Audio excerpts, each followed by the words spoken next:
bit of Ain't Sweet just to get the ball rolling on this.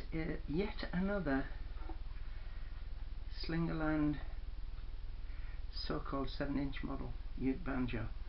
Not really 7 inches, 6 and 13/16 if you want to be precise.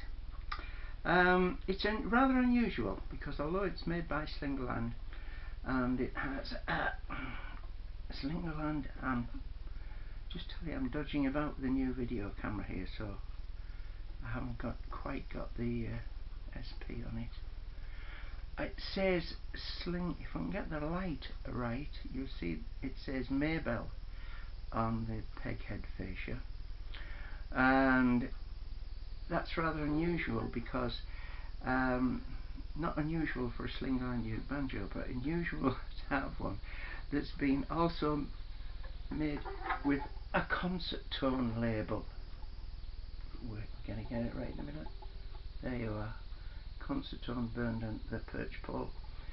Slingerland, like a lot of banjo companies in the USA and England, made banjos for other people as well, and concert tone was one of the names it came under, but you didn't usually see a Maybell logo with it as well, because that was usually reserved for the instruments that were also marked Slingerland.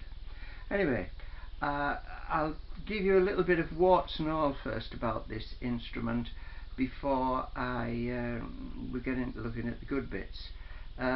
This came to me through a sale, which I was a bit disappointed because it didn't have what I would consider an accurate description, and telling me things which were like major alterations to the original design of this instrument.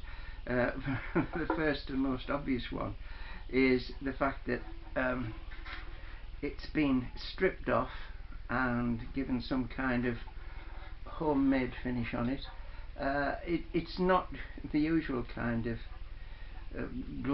horrible gloss finish that some people put on something like this.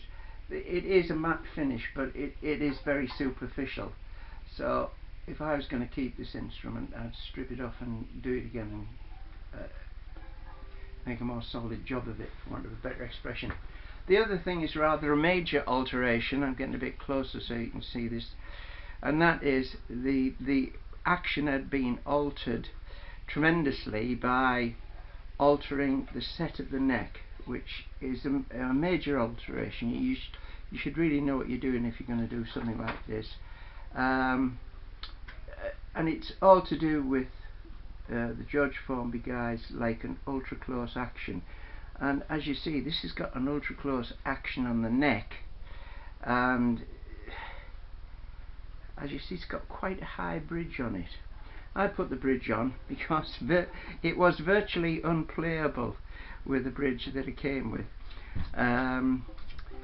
So the action on the neck could have only been, without reverting to major surgery to get it back to what it was to put a much higher bridge on. And because it's a very steep rake between the bridge and the tailpiece at this point, I opted for putting a Grover non-tip bridge on, as you can see there by the triangular legs on it, so it won't tip either way towards the tailpiece or to the neck in the event of it slipping. While we're in that neck of the woods, that's a Waverley tailpiece that it's got on there, which is in quite good nick, good plating on it and good engraving. It's also had the original pegs replaced, which is quite common in an instrument of this age, and these are not bad pegs. They're fairly good facsimiles of this type of non-slip peg, and they work okay.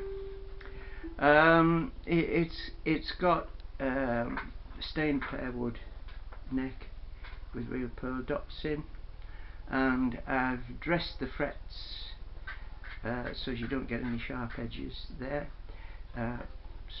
rounded them and smoothed them off.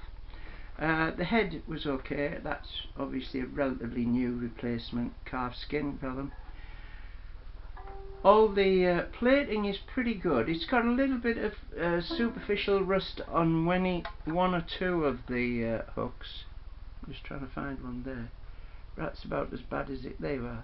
That's about as bad as it gets. It's got all the original hooks, nuts, lugs on, even screws that hold the lugs on. And what else can I say about it? Oh, it's had Aquila strings on. I'm being distracted by the fact that my dog is behind the door trying to bury a bone or something. She's come round, it's okay. We're back on track. It's had Aquila strings fitted and it's currently in C tuning. I personally like to, on this model ukulele, I like to use the thinner black nylon strings and tune them up to D. I think they sound and play a lot better that way, but I decided to keep the original strings on due to the suicidal action that whoever had done that, well, I can't see how it could have been playable before. But anyway, these things happen. So the way it is now at the moment, it plays passably well, and it's got quite a robust tone for the size of it. So I'm going to finish off with an atypical kind of George Formby number, which I presume the majority of people who buy an instrument like this will interest them. I'm not what you might call a George Formby aficionado, so forgive me if I don't play it exactly like George. But here we go with one of his favourites. Well, one of mine also actually. It's one of the nicer ones I like that he does, because I think it's quite a gentle love song. And so here is Leaning on a Lamppost.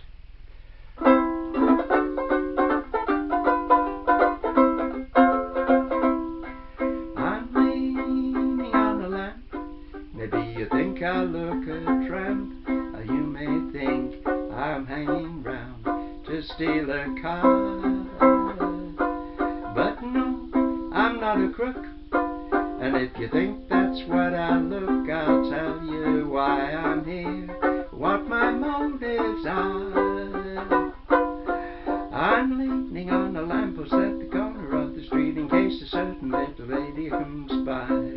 Oh me, oh my, I hope that little lady comes by. I don't know if she'll get away, she doesn't always get away, but anyway I know that she'll try. Oh me, oh my, I hope the little lady comes by. There's no other girl I would wait for, this one I'd break any date for. I won't have to ask what she's late for, she wouldn't leave me flat, she's not a girl like that. She's absolutely wonderful and marvelous and beautiful, and anyone could understand why I'm leaning on the lamppost at the corner